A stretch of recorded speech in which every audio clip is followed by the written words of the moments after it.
Buenas tardes a todos. Bienvenidos a una de las últimas sesiones del curso de investigación clínica y traslacional en salud mental, hacia una medicina de precisión en psiquiatría. Y esta tarde vamos a centrarnos, aunque ya han ido saliendo aspectos relacionados con la investigación en temas cognitivos, como lo que pudimos escuchar ayer, por ejemplo, ¿no? de la mano de Xavi Labat o de Javier Crespo, que tocaron aspectos, aunque desde el metabolismo y la psicoendocrinología hablaron de temas de cognición. Pues hoy lo vamos a centrar más de manera más específica, componentes expertos de altísimo nivel en cognición.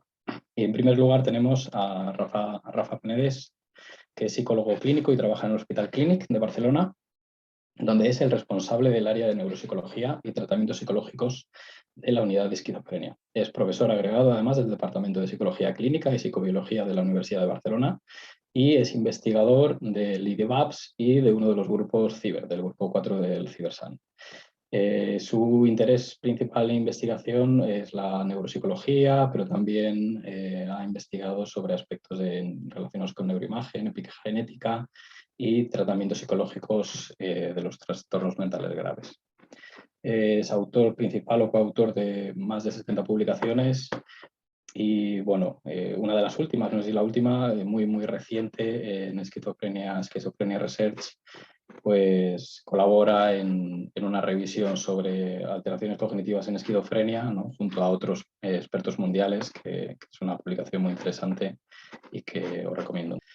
Así que nada, muchísimas gracias, Rafa, por aceptar la invitación y estar con nosotros.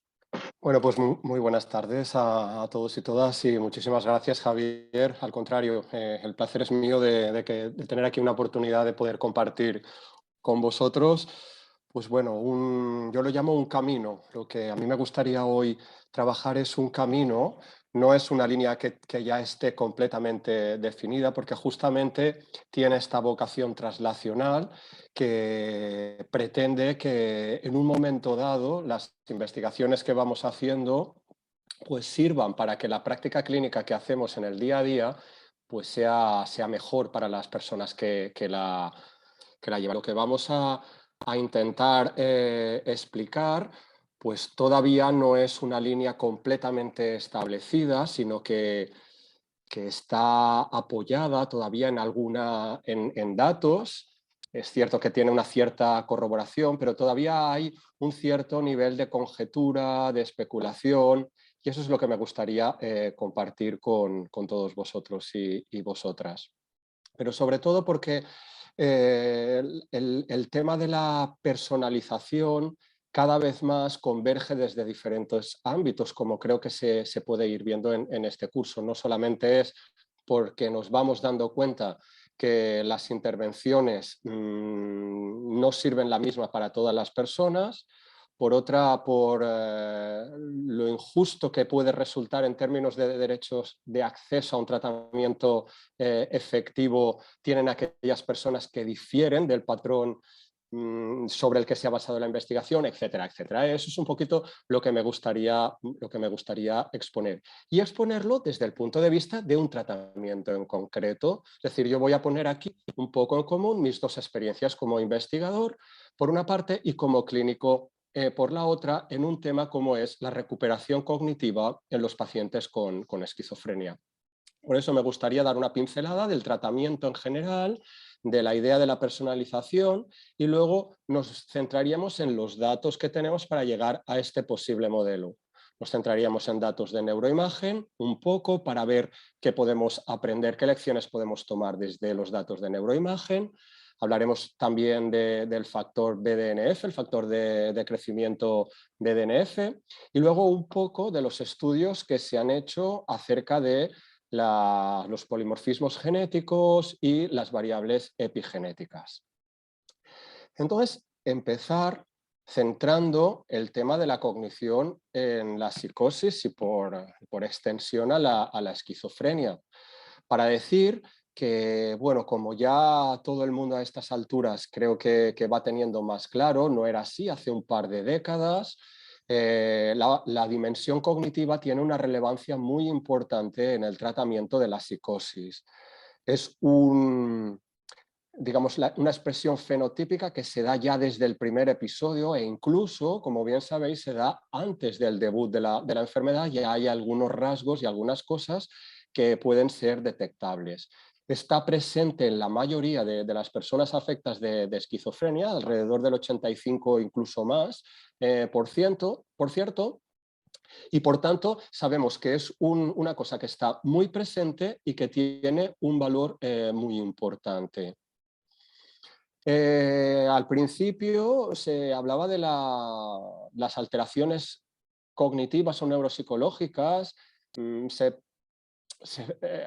Se tendía a compararlas como si fueran el modelo de una encefalopatía estática en la cual aparecían estos fenómenos y permanecían estables a lo largo del desarrollo y de la evolución de la persona, pero cada vez vamos teniendo en cuenta y nos vamos dando cuenta, que hay diferentes caminos y que cuando cogemos todo el grupo puede ser que hayan personas que sí que tengan esta estabilidad en los síntomas, pero hay otras que progresan, haciendo que este déficit cognitivo cada vez sea mayor. Entonces, algunos estudios recientes que estudian cohortes a los 9 años después del primer episodio psicótico ven que esta presencia de las alteraciones neurocognitivas es incluso de mayor magnitud.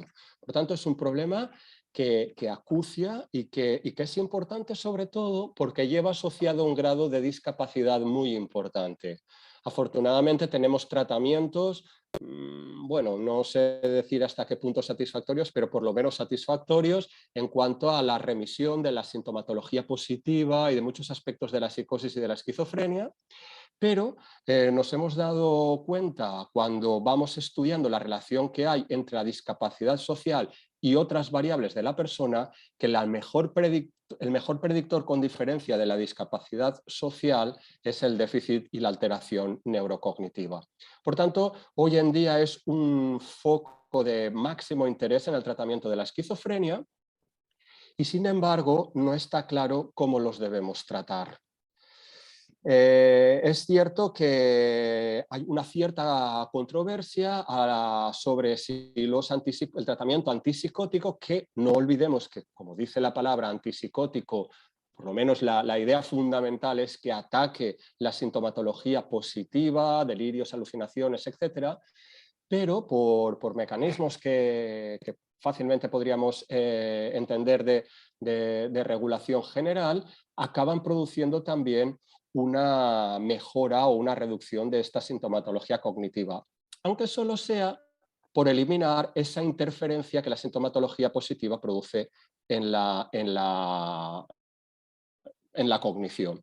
Pero básicamente el efecto deteriorante de tener una memoria de trabajo, de tener una capacidad de memorización, una función ejecutiva alterada, no parece que lo podamos resolver con esto. Entonces, si hacemos un análisis rápido de la bibliografía y vamos a los niveles máximos de evidencia, que serían los estudios de metaanálisis, todos los que se han ido haciendo, tanto del tratamiento antipsicótico como de otros posibles tratamientos procognitivos, llegamos a unas conclusiones un poco esperanzadoras, porque el tratamiento antipsicótico parece que tiene un efecto limitado. Como hemos dicho, algo hace, pero su efecto es limitado. Y no ha habido nunca un solo estudio de metaanálisis que nos haya dado una información diferente a la que estamos contemplando, que tienen un efecto, pero que el efecto es muy limitado. Tampoco tenemos ningún elemento nootrópico procognitivo que nos haya resultado satisfactorio. Lo que sí que encontramos es la llamada rehabilitación cognitiva, entrenamiento cognitivo, etcétera, que aunque los cambios que dan no son tampoco de una magnitud exagerada, pero sí que son capaces de revertir o de remediar o de solucionar parcialmente estas alteraciones cognitivas y sobre todo, y lo más importante, que esta mejora tenga un impacto en la vida diaria. Pero ¿qué entendemos un poco por rehabilitación cognitiva? Creo que es importante centrar un par de puntos porque a veces hay alguna confusión al respecto. en el sentido que se han probado diferentes intervenciones que sí que es verdad que no han dado resultados extraordinariamente positivos. Entonces, consideramos rehabilitación cognitiva, o lo que en inglés se ha venido llamando, especialmente en el campo de la psiquiatría, cognitive remediation, es un tratamiento, o sea, por tanto es una intervención psicológica, es un tratamiento conductual que tiene como objetivo la mejora de los procesos de atención, memoria, función ejecutiva, etcétera, basándose en los principios científicos del aprendizaje. Por tanto, tiene que haber aprendizaje, no puede ser sencillamente un entrenamiento de práctica repetida, y con la última idea de mejorar el funcionamiento diario, porque aquellos tratamientos que sean capaces de mejorar la cognición y la persona no experimente ningún cambio positivo en su vida diaria, nosotros no los consideraríamos como tratamientos de rehabilitación cognitiva útiles.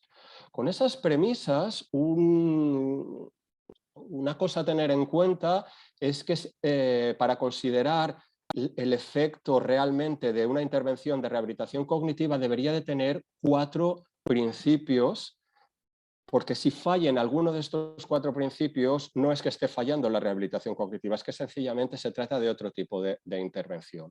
Tiene que haber un terapeuta entrenado. Esto es un punto importante. Tiene que haber un facilitador, tiene que haber una persona que intervenga mediante la mediación verbal sobre el funcionamiento cognitivo de la persona. No es sencillamente ponerse delante de un ordenador y empezar a hacer cosas, sino que tiene que haber la mediación de esta persona. 2, tiene que haber, eso sí, una práctica de ejercicios cognitivos con una práctica repetida que supere el umbral necesario. Y otro punto importante es que esta práctica genere nuevas estrategias. Si no hay generación de nuevas estrategias, solo hay práctica repetida, no va a haber los cambios que nos interesan. Y es por eso que el rol del terapeuta, de la persona, es fundamental para garantizar que la persona consiga utilizar sus recursos cognitivos mediante el uso de nuevas estrategias que antes de la intervención no tenía. Y todo ello tiene que estar dentro de un proceso de rehabilitación psicosocial, porque la rehabilitación cognitiva que no se acompaña de otras medidas, por supuesto farmacológicas, pero también de entrenamiento de habilidades y con facilitación de recursos psicosociales, pues difícilmente va a tener cambios. Teniendo todo eso en mente, hemos visto que la mayoría de metaanálisis, no la mayoría, la totalidad de los estudios de metaanálisis han dicho siempre que estos principios, o sea, este tipo de rehabilitación que hemos dicho es capaz de mejorar la cognición, por una parte, y por otra, de tener un impacto en la vida diaria. El último metaanálisis publicado el año pasado por Antonio Vita en el JAMA Psychiatry puso justamente en cuestión estos 4 elementos que hemos dicho, y son cuando los programas tienen estos 4 elementos cuando podemos decir que son efectivos. Bueno, pues teniendo claro, otra cosa es que los tamaños del efecto de cambio son importantes, pero tampoco son súper grandes. Y tampoco estamos hablando de un tratamiento, por eso le dejamos en un tema de rehabilitación, porque no se restituye la normalidad o no se hace una vuelta a la media. En todos los casos estamos muy lejos de eso. Lo que producimos son mejoras, adaptaciones, etc.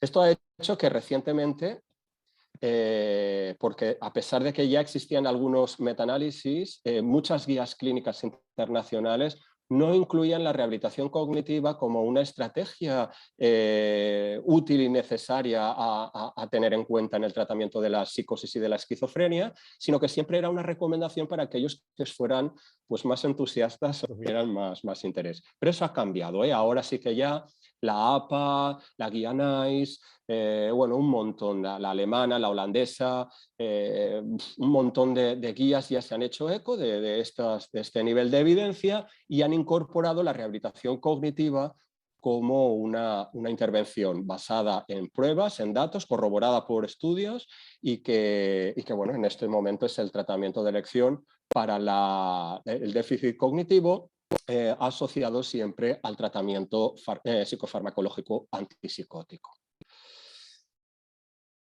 Eso no es todo, y aquí ya entramos, de hecho, después de esta breve introducción a la importancia y al estado actual de la técnica, tenemos más datos. Sabemos que el cambio se produce, pero como hemos dicho, los cambios son modestos, lo cual nos produce una insatisfacción. Pero en segundo lugar, sabemos una cosa que los estudios habituales siempre dejan de lado. Y es que cuando yo cojo el grupo y saco la media y la contrasto con el grupo de control, obtengo resultados muy positivos. Pero si estudio el cambio significativo de cada uno de los participantes dentro del grupo, pues ya hay bastantes datos que nos hacen ver que un grupo significativo de pacientes, aún no queda claro el porcentaje exacto, pero podría estar alrededor del 25%, no obtienen mejoras significativas. Y eso es justo lo que nos va a poner en la línea de la medicina de precisión. Es decir, vamos a ver si el modelo de medicina de precisión, de particularización, etcétera, nos puede ayudar a resolver este punto que no nos satisface. Y es que hay un porcentaje de personas en todos los estudios que no se benefician de este tratamiento.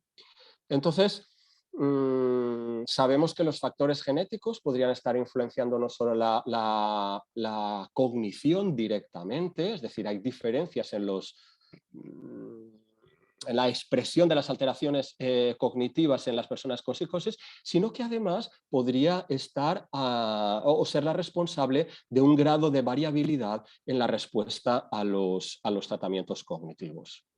Y de ahí directamente nos formulamos la pregunta: ¿será posible? ¿Será probable? ¿Será realizable aplicar el modelo de precisión de medicina de precisión en la rehabilitación cognitiva para la esquizofrenia? Que, recordamos rápidamente, es el único tratamiento que hoy por hoy tiene una cierta evidencia, aunque no nos satisface completamente. Hay que recordar que para aportar datos a la personalización del tratamiento no siempre es la única cosa que tenemos, no es la capacidad de predicción sobre el resultado, sino que también podemos ser capaces de identificar susceptibilidad, de ser capaces de predecir en las personas si tienen más riesgo, poder estratificar, saber qué personas necesitarían qué tipo de cosas en cuanto a intensidad, cualidad, en fin, todas las diferencias. Idealmente esta estratificación, si nos lleva a una estratificación terapéutica, ya estamos muy, muy, muy contentos, y si además pues, somos capaces de monitorizar la respuesta o la participación, pues ya sería muy importante. Claro, esto que siempre se dice en la medicina de precisión, y es que tenemos un tratamiento para una condición médica, una condición de cualquier tipo, y que debería de mejorar a todo el mundo igual, pero luego vemos que hay personas que mejoran, personas que no mejoran y personas que incluso tienen efectos adversos. Y nuestra tendencia, según este modelo, es hacer pruebas que nos permitan estratificar eso. Pues esto es perfectamente aplicable. Nadie todavía hasta este momento ha podido estudiar o dar datos importantes para saber si un programa de rehabilitación, que acostumbran a ser bastante herméticos, bastante protocolizados, bastante estándar, funciona para todo el mundo. O si este es el problema que puede estar respondiendo al por qué un porcentaje de personas no responden bien. O si todas las personas deben de tratar el mismo tipo de ejercicios para el mismo tipo de disfunciones o de alteraciones neurocognitivas. En fin, este es un poco la encrucijada que vamos a intentar abordar.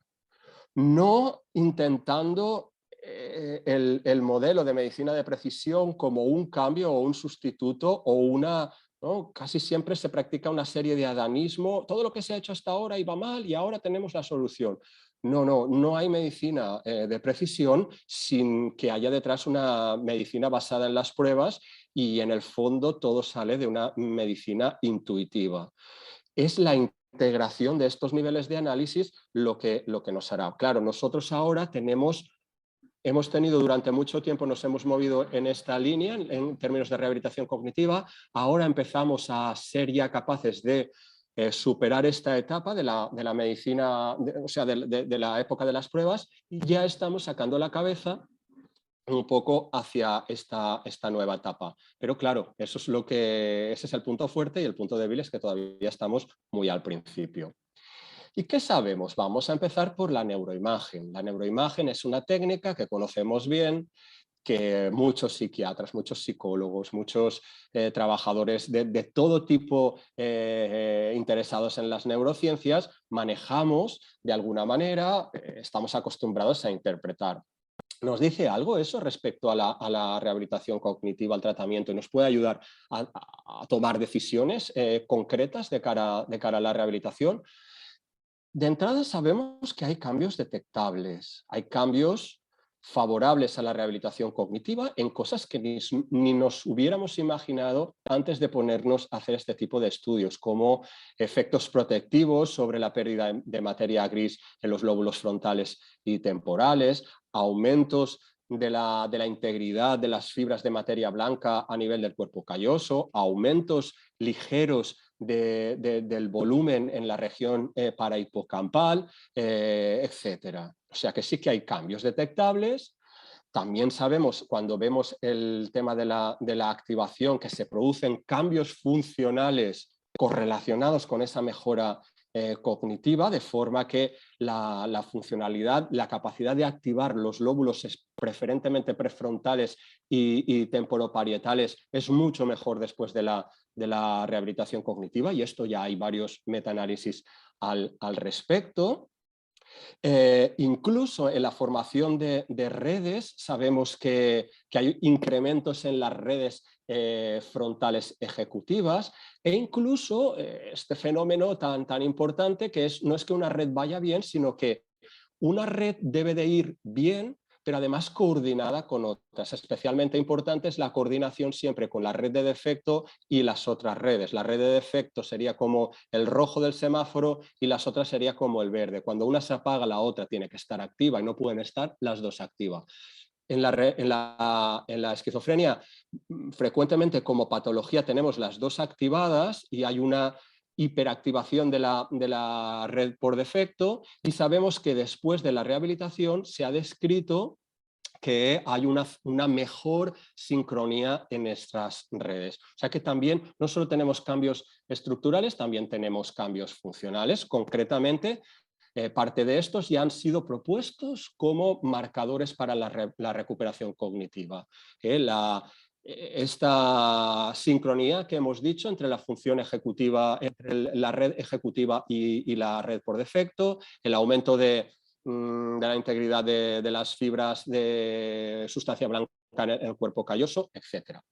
También hay mejoras en la conectividad a nivel de función cognitiva, pero todo esto nos dice poco de cara a la medicina de precisión. Lo único que tenemos hasta este punto, y no es mucho, es la predicción de respuesta a partir de determinados patrones.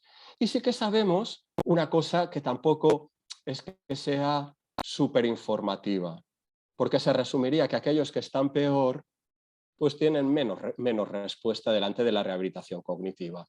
Las personas que tienen un grosor cortical inferior, que tienen una peor neuroconectividad, que tienen una peor integridad de la sustancia blanca, etcétera, etcétera, cuando peor estás a nivel de parámetros de neuroimagen, que te están hablando de la integridad del funcionamiento cerebral, pues peor respuesta. Es poco, pero ya es algo. Como mínimo, voy a ser capaz de estratificar aquellos que no tendrán posiblemente una buena respuesta.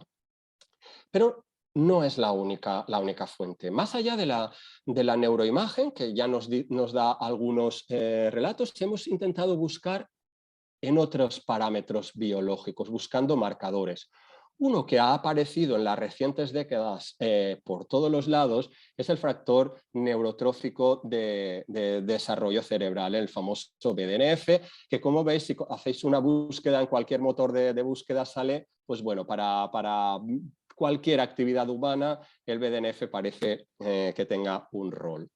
Pero lo cierto es que los datos sí que nos dicen, datos de metaanálisis, que el BDNF tiene una correlación muy importante con la cognición. Tiene una correlación muy importante, no solo a nivel de la presencia, de los niveles séricos, sino también de determinados niveles genéticos que vamos a ver a continuación.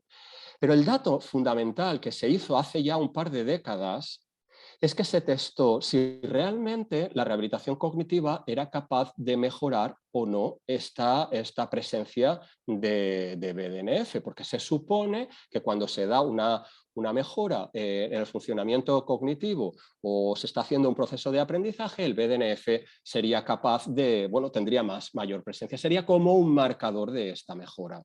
En los estudios de Sofía Vinogrado claramente dejaron claro en dos estudios que fueron muy pioneros, que la rehabilitación cognitiva era capaz de mejorar los niveles y la presencia de este BDNF.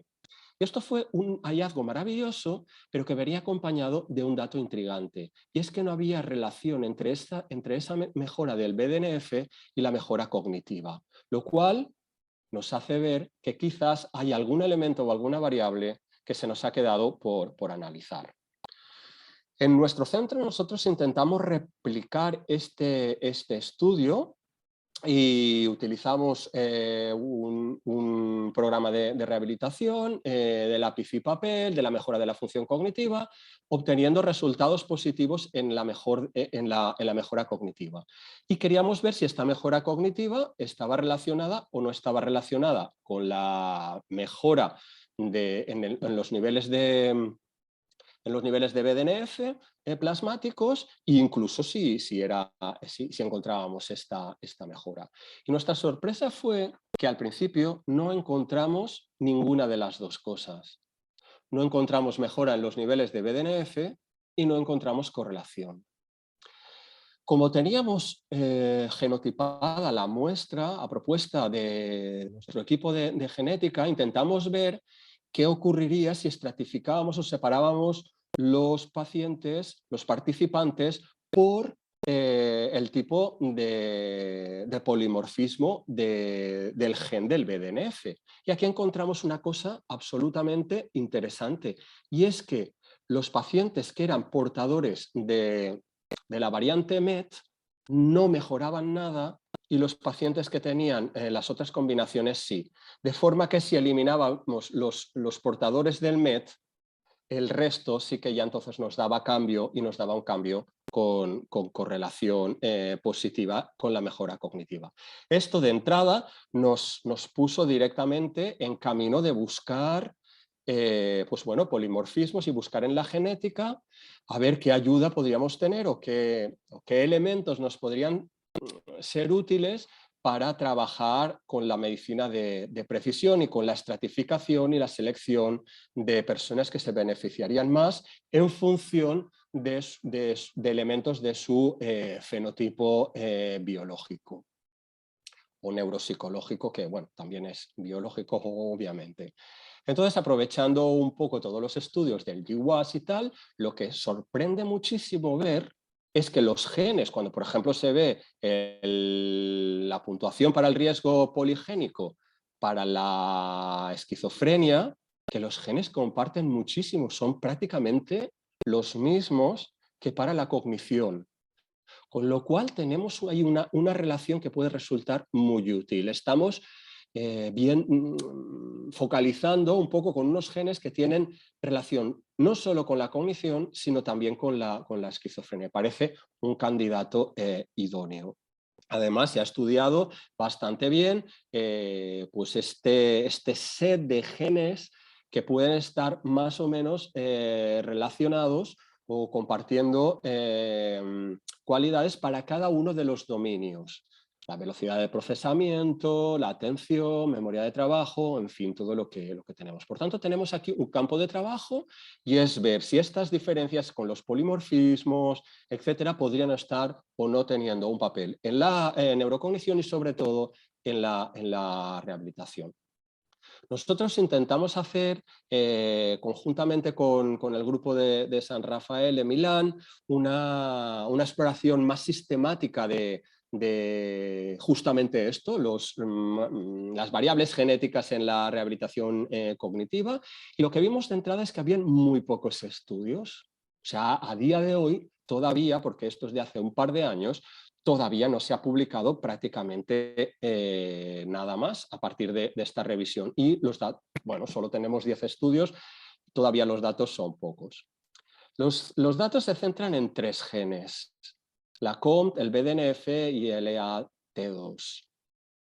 Que para ir rápidamente y meternos un poco en materia, pues sabemos que el gen de la COM tiene que ver con la COM precisamente, que es la que participa en la degradación de la dopamina y por tanto va a tener un efecto relacionado, como se ha podido testar o descubrir en los niveles dopaminérgicos del córtex prefrontal y por tanto con todo lo que tiene que ver con la función ejecutiva.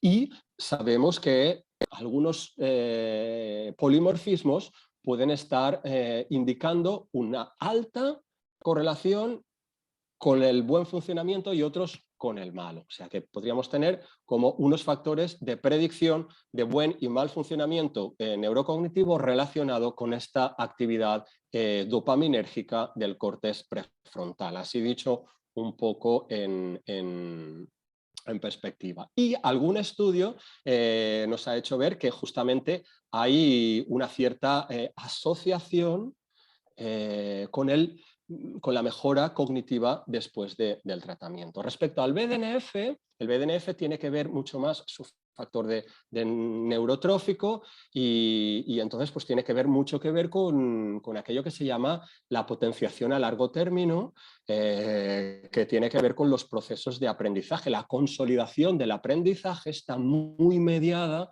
por la presencia del BDNF y por tanto será un factor importante. El que hemos visto antes estaría más centrado en la función ejecutiva, aquí estaríamos apuntando más a los procesos de aprendizaje. Y también tenemos algún SNP que nos hace ver que algún polimorfismo tendría un comportamiento diferente de otro. Concretamente, siempre hay un bueno y un malo. Aquí, como nos pasó a nosotros en aquel estudio, los portadores del MED acostumbran a tener pues una peor evolución cognitiva, tienen más anormalidades del hipocampo, menor capacidad de plasticidad.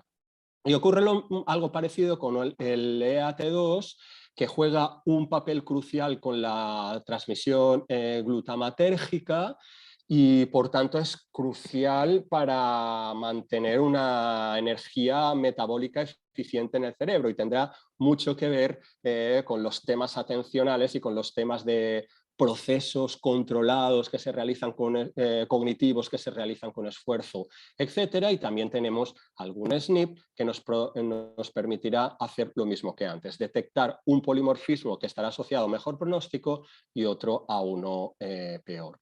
Teniendo en cuenta estos 3 genes, en esta revisión lo que vemos es que la gran mayoría nos dicen que hay una evidencia positiva en el sentido que teniendo en cuenta los diferentes polimorfismos de estos genes, tenemos una buena capacidad de predicción sobre la respuesta al tratamiento de rehabilitación cognitiva en estos pacientes con psicosis y esquizofrenia. Pero hemos de ser prudentes porque todavía estos datos pues, son escasos, pero al menos van en esta dirección. Y esto nos permite pues bueno, ya trazar un primer modelo de forma tentativa que nos podría ayudar a entender mejor o a establecer el primer paso de un modelo de predicción para la particularización de la rehabilitación cognitiva en este tipo de pacientes.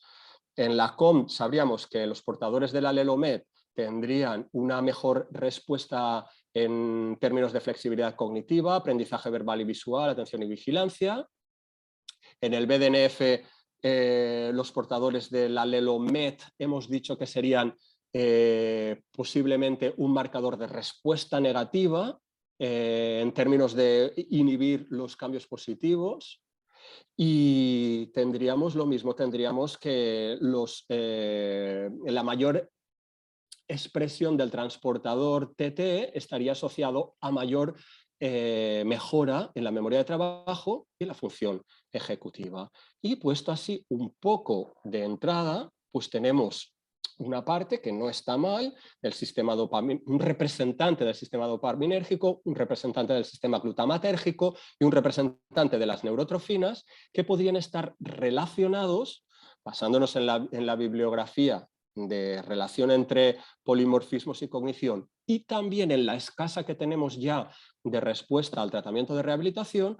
La conta estaría centrada en la predicción de la respuesta ante la atención-vigilancia, flexibilidad cognitiva y aprendizaje verbal y visual, el ATT2 con la memoria de trabajo y la función ejecutiva y el BDNF, como hemos dicho, en el tema de las memorias. Y este sería un poco esta división. Siento mucho deciros que nosotros tenemos un estudio probando esto, que ya hemos acabado el reclutamiento y todo, pero no tengo datos disponibles para ofrecer. Espero que en breve los pongamos tener, porque aunque nadie hasta este momento ha podido poner datos de estas tres cosas a la vez, nos quedamos con la idea de que independientemente, en estudios independientes, cada uno de ellos sí que ha recibido una cierta corroboración. Pero esto sería el modelo de intervención. Y este modelo de particularización o de estratificación, pues sabemos que está muy relacionado, son tres ejes que ya hemos relacionado desde diferentes aspectos, pero todos ellos tienen mucho que ver justamente con el BDNF, porque son capaces directa o indirectamente, aparte de los efectos que tienen por sí mismos, de generar efectos indirectos y provocar una expresión anormal del BDNF. Y ya por último, me gustaría dar una pincelada de los temas de epigenética. Hemos visto que la neuroimagen nos ayuda de forma grosera, pero nos acaba diciendo, por lo menos nos detecta las personas que no se van a beneficiar de la intervención. Hemos visto que el análisis de algunos polimorfismos genéticos nos puede ayudar, esto sí, algunas veces a ver en qué no va a mejorar la persona y en otras en qué es mejor candidato. Y vamos a ver qué nos aporta la epigenética. La epigenética parece especialmente adecuada para este tipo de cosas. De hecho, el maestro Stahl, uno de los grandes maestros de la psicofarmacología, siempre ha dicho que el factor más importante de epigenética en psiquiatría, hablando de tratamientos, iba a ser la psicoterapia, porque justamente era lo que iba a aportar desde las variables ambientales un cambio o un proceso que iba a influir en los procesos genéticos y por tanto era una variable interesante a estudiar. Sabemos que esto se puede estudiar desde diferentes puntos de vista, la metilación del ADN, la modificación de las histonas, o de la codificación del RNA. Es decir, la epigenética serían aquellos cambios producidos en el fenotipo que, aunque son heredables, no se van a expresar si no se producen determinados cambios que están relacionados con algún factor externo.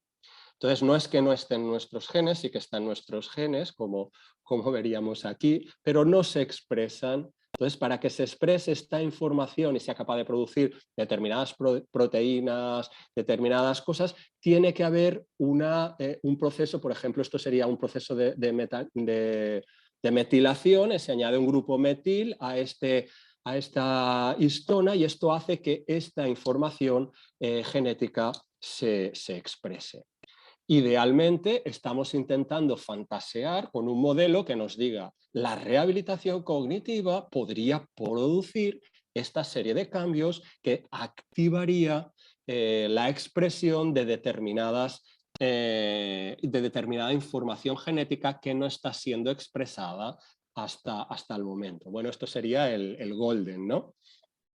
Justamente esto es lo que nosotros hemos probado, porque tampoco me consta que haya demasiados estudios. Sí que es cierto que ha habido un estudio, ahora lo menciono, pero voy a presentar lo que nosotros hemos estado trabajando porque estoy más familiarizado, y lo otro ha sido pues también un reporte que todavía es muy preliminar.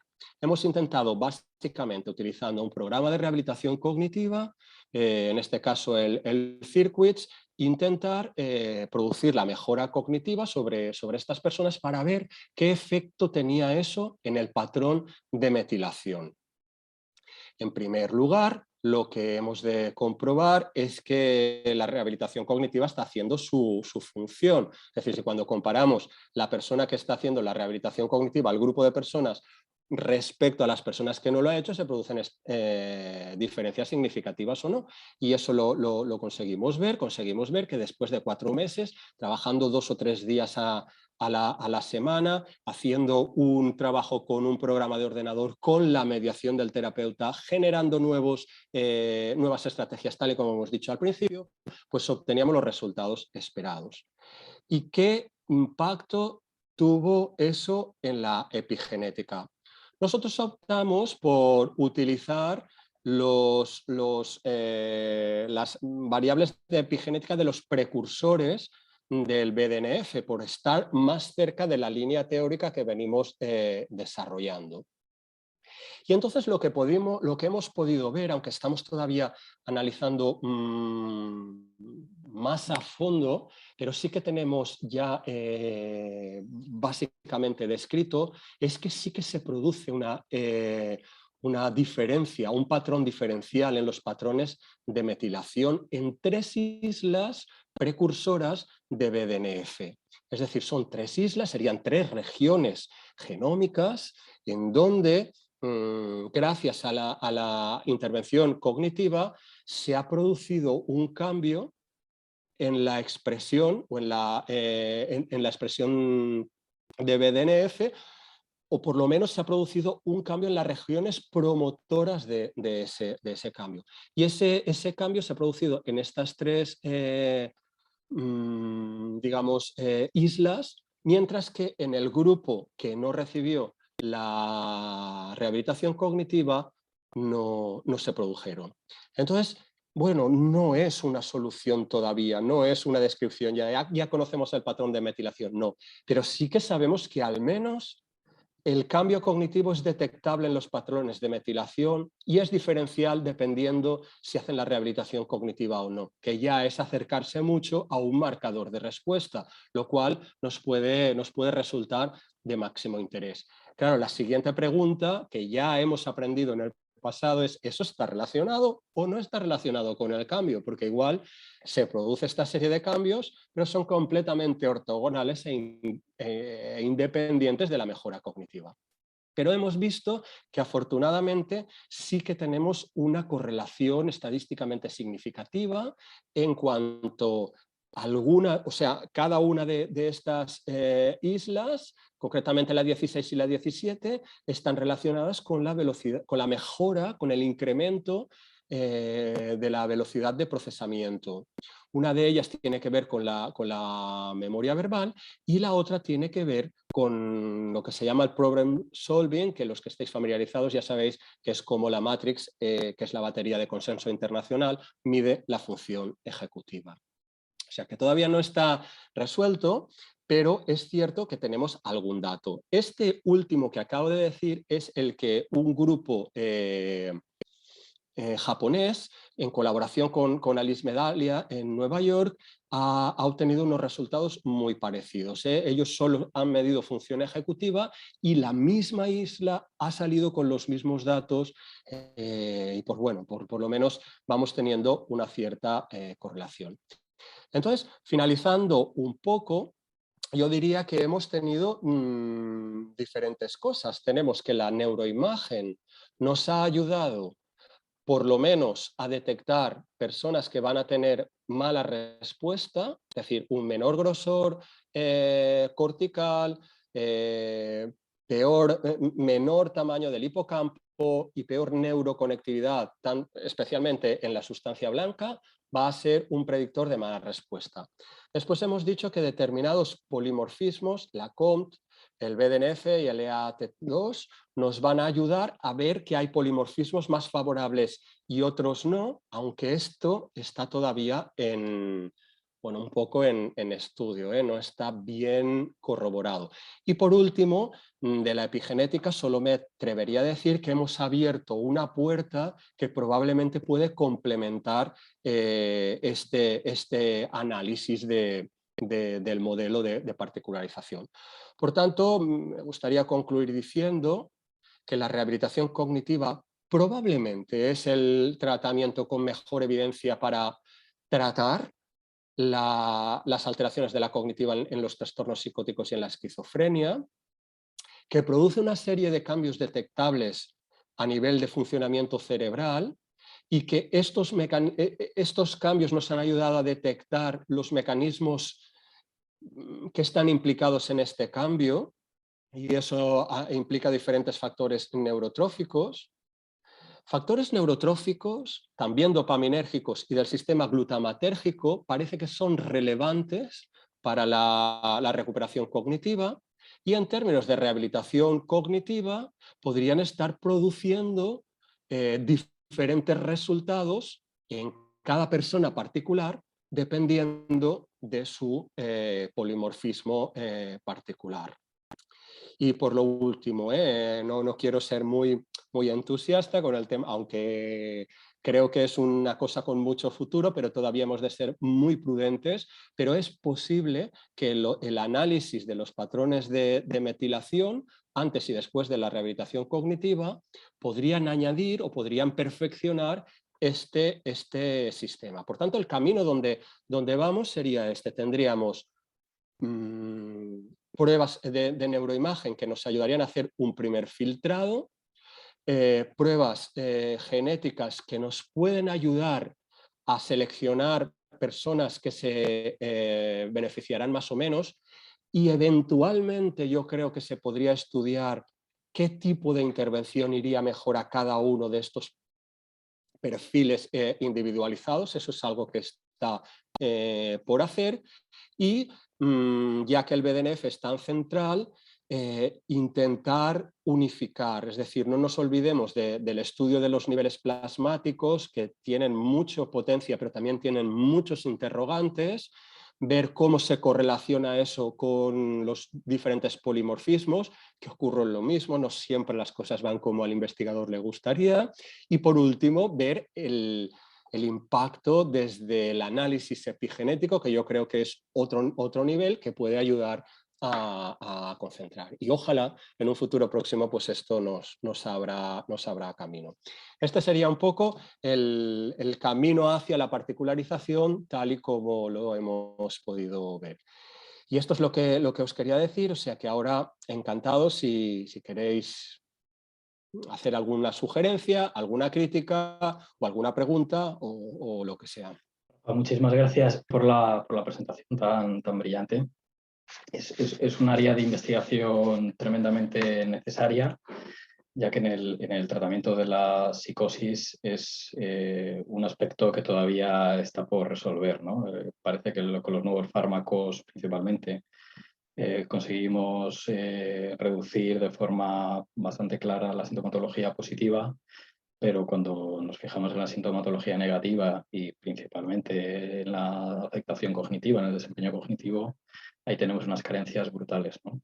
Muchos de los ensayos clínicos de nuevas moléculas están yendo en esa dirección, intentar ayudar en la resolución de la afectación cognitiva, porque vemos además, como tú bien has explicado desde el principio, ¿no?, que hay pacientes con evoluciones muy diferentes a nivel de función cognitiva en patologías mental severa, ¿no?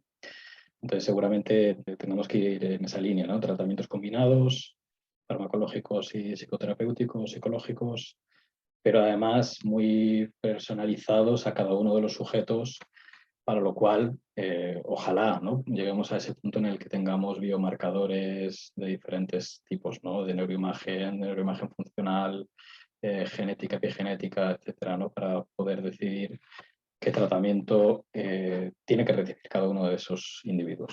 Con lo cual, muchísimas gracias por la presentación. Tenemos una serie de preguntas. ¿Durante cuánto tiempo se debería aplicar la rehabilitación cognitiva para que sea eficaz? Me imagino, o yo lo entiendo, ¿no? ¿Qué efecto prolongado pospuesto tiene? ¿Cuánto tiene que ser la duración del tratamiento? Me imagino que tiene dos partes la pregunta. ¿Cuánto prolongado tiene que ser el tratamiento? Y luego, ¿ese efecto se prolonga, se mantiene a lo largo de...? Vale, pues sí, es una pregunta que tampoco está cerrada del todo, pero sí que es cierto que hay una cierta ventana. Es decir, la primera es que tiene que ser un tratamiento relativamente intensivo, porque si tú haces 40 sesiones y las haces una vez a la semana, una vez cada 15 días, y haces esas mismas 40 sesiones 2 veces por semana, como mínimo o más, se ha visto que el tamaño del efecto es completamente diferente. Por tanto, primera cosa, tiene que tener una cierta continuidad. Segundo, tiene que garantizar que haya una práctica mínima. Y aquí los autores difieren mucho. Pero más que decir cuánto hay que hacer, me remito a los datos. Los datos nos dicen que la media de los estudios que salen con resultados positivos es de 4 meses. Por tanto, yo creo que tentativamente me quedaría con 4 meses, 2 veces por semana, sería el mínimo. Un poco, pero digo, no, los datos no son súper duros, son datos así, sacados un poco, porque hay algunos programas más cortos y otros que duran 2 años. Pero la media viene a establecer así, y bueno, el grupo de expertos de CRU así lo dejó un poco como tentativo. En segundo lugar, respecto a cuánto tiene que durar en el tiempo, no el tratamiento, sino en la enfermedad, por decirlo de alguna manera, y cuánto dura, o bueno, serían diferentes maneras de decir lo mismo. Esto es un poco más difícil de concretar, pero yo me refugio en los datos que se han ido publicando. Si se produce cambio, en la gran mayoría de las personas el cambio se mantiene, y se mantiene. Al principio eran 6 meses, luego se ha visto a 2 años, ahora ya se ha visto a 10 años, por tanto los cambios se mantienen. Hay algunos requisitos, y es que la persona se mantenga activa. Es decir, si hay una deprivación ambiental, si hay un empeoramiento clínico, si hay alguna serie de factores que están interviniendo e interfiriendo, pues entonces ya tendríamos otra cosa. Yo creo que también una de las cosas a ver es que realmente a lo mejor resulta que hay personas que tienen un déficit cognitivo estructural más potente y necesitan más tratamiento, y quizás otras no. Es una pregunta a resolver en un futuro. Pero hoy en día nos movemos en eso. A la práctica clínica, y ahora me quito el tema de datos y puedo hablar de la modesta experiencia que tenemos nosotros en nuestra unidad, es que algunas personas, después de un cierto tiempo, por lo que sea, si han tenido algún cambio o han tenido alguna cosa, especialmente cuando han pasado 2 años, es posible que necesiten hacer otra vez el tratamiento de rehabilitación cognitiva, lo cual tampoco es ninguna locura, porque, bueno, ¿por qué no va a ser necesario que el tratamiento se repita? No es un tratamiento, de hecho lo hemos dicho desde el principio, es una rehabilitación, y no sabría muy bien cómo llamarle. No curamos nada, no restituimos a la normalidad, solo mejoramos. Por tanto, si la mejora es insuficiente, creo que sería lógico hacer las booster sessions que hicieran falta, claro. Claro, desde luego. ¿Hay algún programa de rehabilitación cognitiva sencillo y gratuito, ya sea en papel o por ordenador? ¿Y valdría la escala CIP para valoraciones iniciales? Vale, en cuanto a lo primero, gratis, no lo hay. Lo que sí que puede ser gratis es que la persona que se encargue puede obtener programas de estimulación o de rehabilitación y hacer un uso correcto. Porque lo que hemos dicho es que los programas, bueno, no lo hemos dicho, perdón, pero me aprovecho la ocasión. Los programas en sí mismos no garantizan el éxito, sino que lo que garantiza el éxito es el trabajo que hace el terapeuta a partir de ese ese instrumento, generando nuevas estrategias, etc. Por tanto, cogiendo material de brain fitness y de cualquier cosa, si se hace con estas premisas, una persona entrenada lo podría hacer. Si ya queremos una intervención más concreta, pues claro, todas unas más caras, otras más baratas, todas cuestan un precio para adquirir. Y en cuanto a las CIP, a mí me parece un excelente instrumento de cribaje, pero si lo que quiero es testar la conveniencia de un tratamiento de rehabilitación cognitiva que implica muchas horas de profesional, implica mucho tiempo del paciente y tal, yo creo que la exploración tiene que ser más amplia. Entonces optaría pues, por instrumentos tipo Matrix o cualquier otro, pero que tenga ya una extensión mayor. La mejora de estos factores mediante la rehabilitación asegura un cambio permanente en la cognición, ¿y por cuánto tiempo? Bueno, creo que más o menos lo has contestado, pero no sé si quieres añadir algo más. No, ya hemos dicho que no en todas las personas es permanente, en algunas sí, en otras no, y por tanto tenemos que seguir atentos. O sea, hay que monitorizar cognitivamente para saber si eso se va o no. ¿Y habéis analizado los datos en función del género? Y si en ese caso habéis hallado diferencias. Nosotros no hemos hallado diferencias en nuestra, claro que lo hemos probado, pero un estudio directamente a ver las diferencias sexo-género no lo conozco. Lo que sí que es verdad es que los 3 últimos metaanálisis que han visto los factores de mediación y de moderación de respuesta, etcétera, nunca ha dado la variable género como positiva. Igual que no lo da la edad ni la gravedad de síntomas positivos. Son variables que todavía no se han logrado correlacionar. Lo que pasa es que esta evidencia tampoco es definitiva porque nadie lo ha testado directamente. Siempre es cogiendo lo que se ha hecho y claro, faltaría ver si las muestras serán representativas o no. Pero vaya, no tenemos ningún dato en este momento que nos haga pensar que hay diferencias. Bueno, pues hasta aquí las preguntas de la audiencia y nada, agradecerte una vez más, Rafa, tu tiempo y que hayas compartido con nosotros todo tu conocimiento sobre afección cognitiva en psicosis. Muchísimas gracias y nada, estaremos en contacto de nuevo. Muchísimas gracias a vosotros, ha sido un placer. To continue with this afternoon session, I'm very happy to introduce you to Professor Lance McCracken. He's a clinical psychologist with a master in research psychology and a PhD in clinical psychology. He held a post as assistant professor in psychiatry and anesthesia and critical care at the University of Chicago School of Medicine. Back in the year 2000, he moved to the United Kingdom, where he worked as consultant clinical psychologist and clinical lead at the Center for Pain Services at the Royal National Hospital for Rheumatic Diseases in Bath. From 2011, he has been Professor of Behavioral Medicine at King's College London in the Institute of Psychiatry, Psychology and Neuroscience, and Consultant Clinical Psychologist and Service Lead at Guy's and St. Thomas's Hospital in London. In 2019, he moved to Sweden, to Uppsala, where he is Professor and Head of Division of Clinical Psychology at Uppsala University. His main research interest is on the psychological treatments for the management of chronic pain, area in which he has led and he's leading several research projects, and he has co-authored more than 200 scientific papers.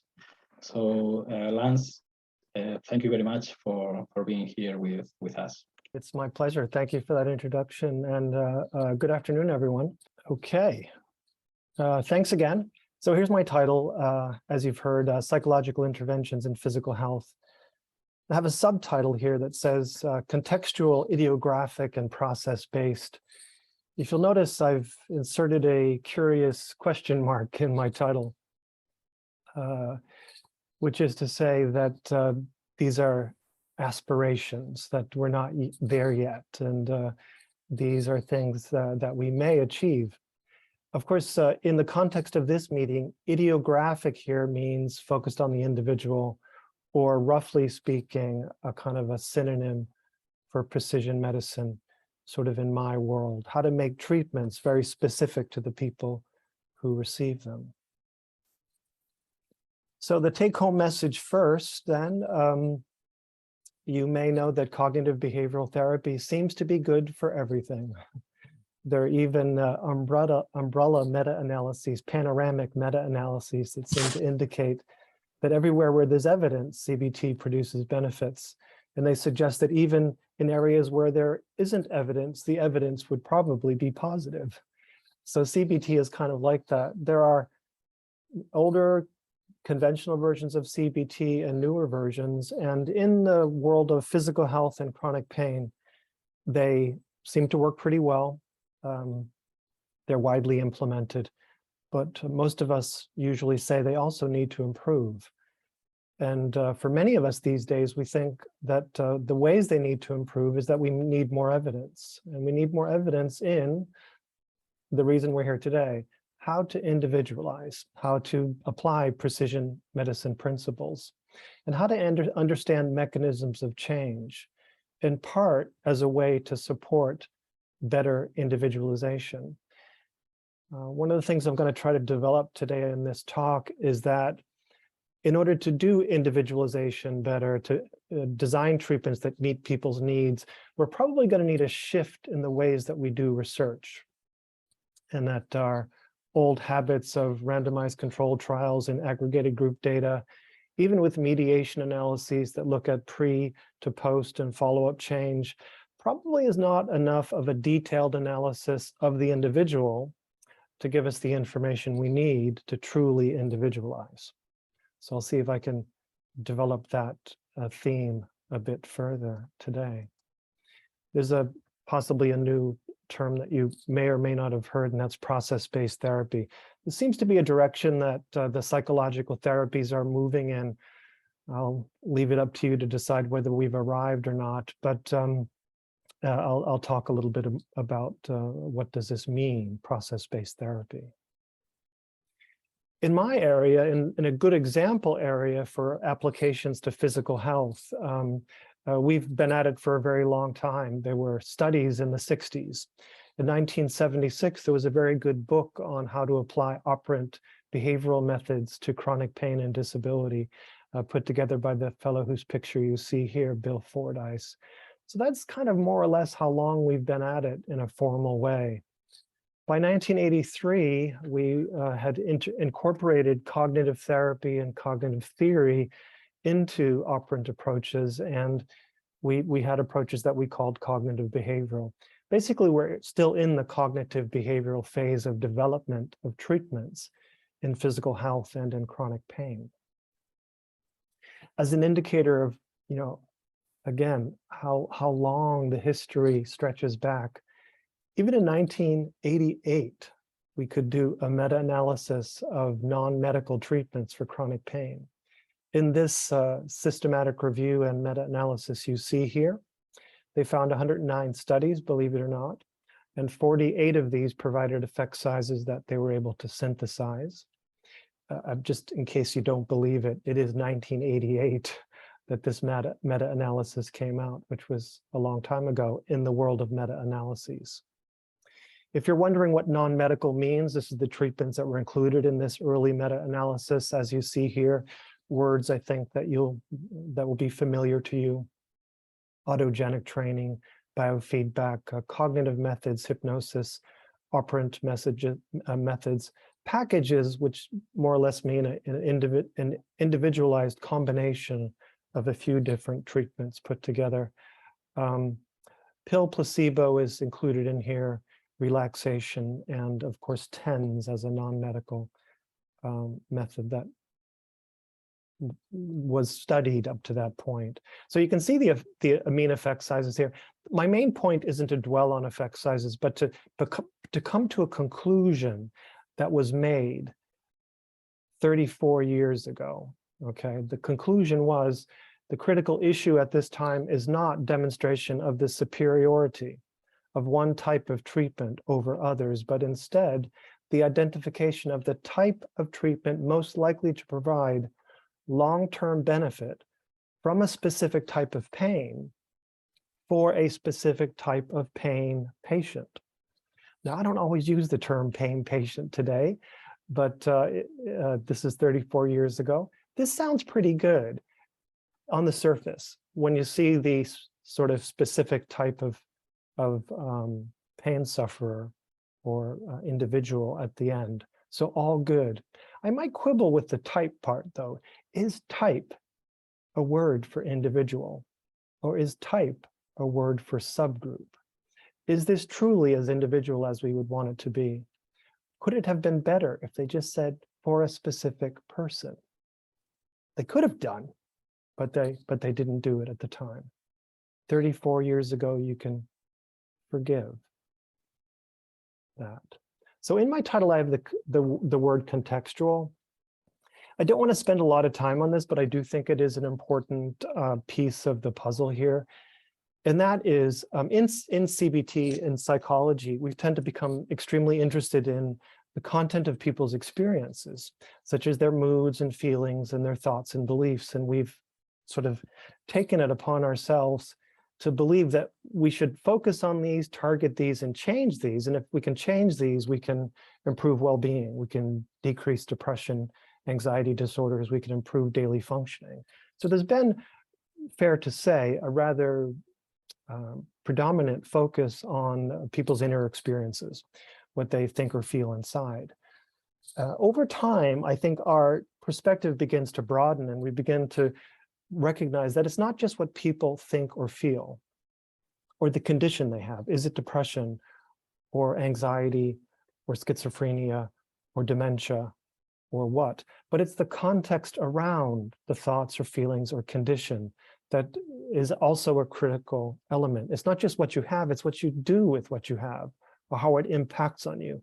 There are manipulable elements in the situation around any of these conditions, symptoms, thoughts, or feelings that give them their behavioral, psychological, functional impact. So a contextual perspective is important. It's opportunity. It's also very individual. So that's about all I'll say about that for now. CBT is a wide family of many different therapies that go by many different names. I could start to rattle off the names if you like. A newer-ish variant within CBT is acceptance and commitment therapy. It's a specific defining characteristic is probably that it is a form of CBT focused on behavior change, where its targeted mechanism of change is enhancing psychological flexibility. So the defining feature of ACT as a form of CBT is its focus on psychological flexibility. This is a quickie model of what is psychological flexibility made of. It's not sort of my job today to unpack all of these elements. Some of them will be familiar to some of you, but it's just to say this is just an example therapy that's out there these days. And if you like, if the 6 parts are a bit much, it can summarize them as skill sets or behavior qualities that reflect openness, awareness and engagement, sort of avoidance reducing, attentional, and motivational processes. You might be surprised to know that this sort of what we sometimes call new wave or third wave or new generation form of CBT has made up some fantastic numbers in terms of research studies published. In just last month, in May 2022, there were 909 published or in-press RCTs of ACT for a tremendously wide range of mental and physical health conditions or just problems in life or in work settings. Almost you name it, it's been addressed almost. In my area, as an example area in physical health, we've done a lot. There's at least 42 outcome studies published. I give you the blue ones here that are not RCTs. The green ones are RCTs. Those in bold are just to show a pattern that increasingly these treatments are delivered via the internet or digitally or online. And so this is what you see here a lot. One thing this reflects is a great deal of enthusiasm. Young people who want to do research want to do the research on ACT. A lot of PhD theses and master's theses are in here. A lot of these are pilot studies. So that's good and bad, but it's a lot. Some of them are quite good studies, a lot of evidence, and largely, not in every single case, but largely supportive. So just quickly, again, as an example of, are we getting somewhere with the way we are doing things now? The answer is yes. You can do a systematic review of ACT in chronic pain. You'll find in 2017, you would have found 11 RCTs. Now you'll find more like 28 RCTs. But at that time, when this review was done, it was 11. This was about 900 people. You can see a summary of the effect sizes shown to you here for the outcomes, functioning, quality of life, anxiety, depression, pain, acceptance of pain, and psychological flexibility, process of change variables. Post-treatment, 3-month follow-up and 6-month follow-up data. Do understand that these effect sizes, there's always a different number of RCTs summarized behind these effect sizes. Sometimes there's a lot of heterogeneity, so you have to take these with a grain of salt. But largely they're small, medium, or large, mainly medium, pretty good at 6 months, you have to say. So solid results from a decent number of RCTs. Because this is the trend of things, I think, and we always want to know, does it work online? This was just barely enough RCTs when they did this systematic review and meta-analysis of ACT for chronic pain, treatment delivered via the internet. You see the group of authors here. So they had their 5 RCTs. They summarized them as you usually would. If they'd waited just a little while longer, 3 more RCTs were in the pipeline already. We're almost in print. But it is what it is. Whenever you do your review and publish, something will be left out of your review. You see the effect sizes again, medium, small, and medium for pain interference, pain intensity, and pain acceptance, again, therapy mechanism.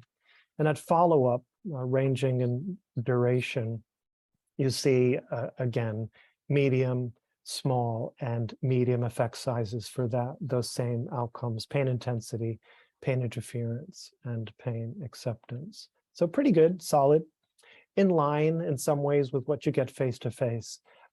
Again, it's not really our point to make a comparison there, but just to say that in different ways that you look at treatment, different perspective, delivered in different ways, you see benefits.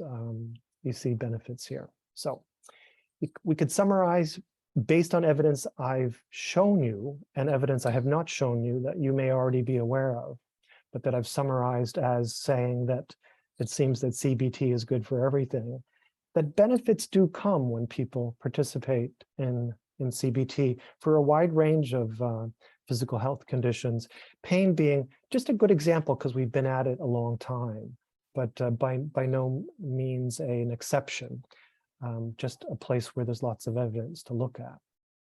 So that's all well and good. So it seems to benefit people. And is that the whole story? It's not.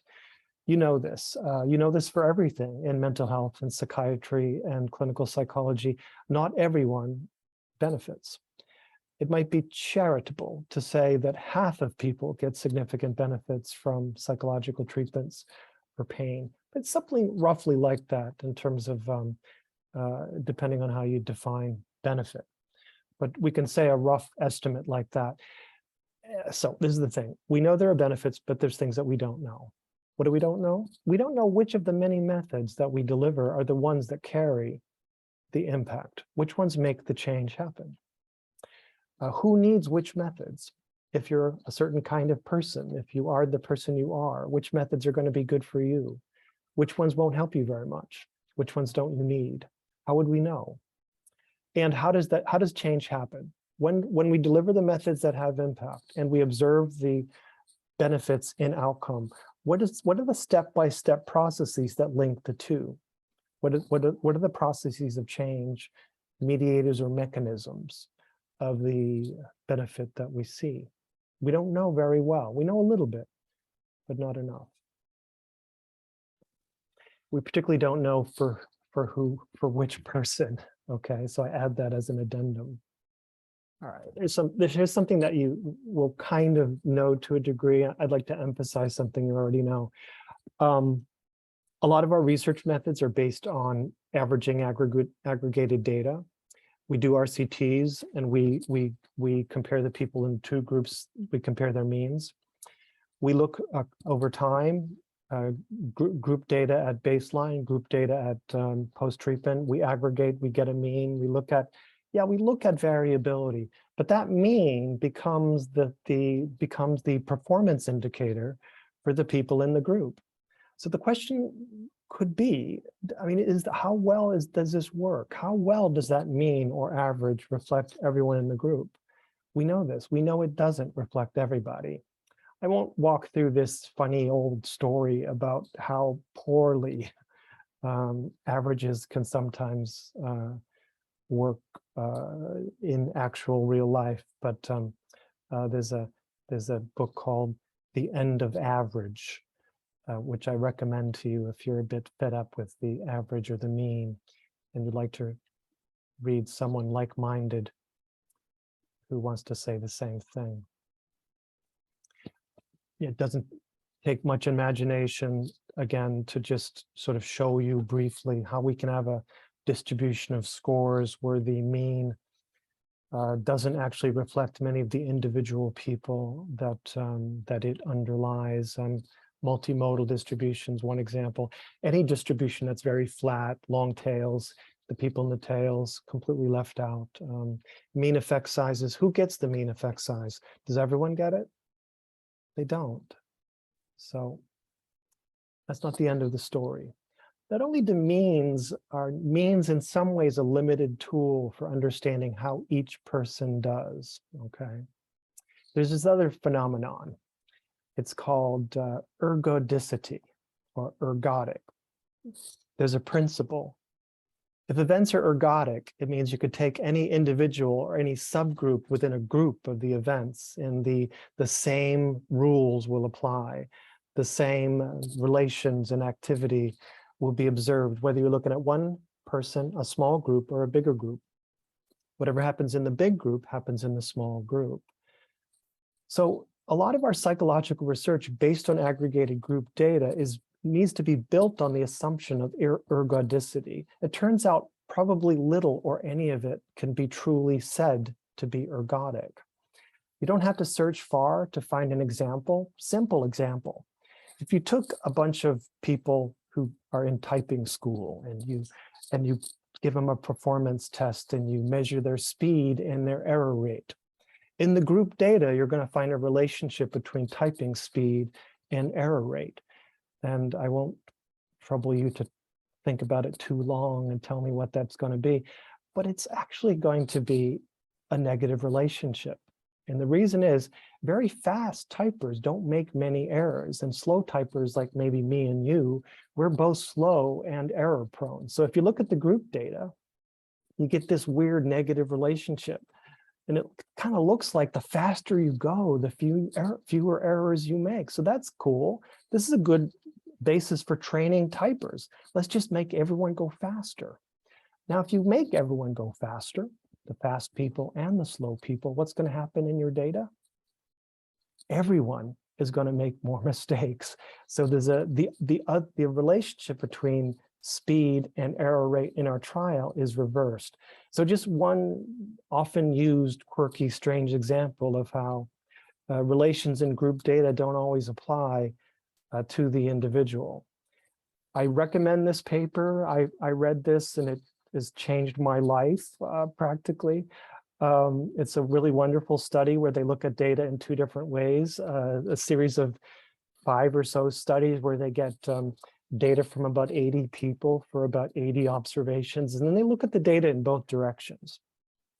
They look at means and standard deviations, and they look at correlations between data built in the group data, aggregated group data, or within the individuals and taking an average from the individual data. You see how in a group, in a matrix that's 80 people by 80 observations, you can look at the data either way.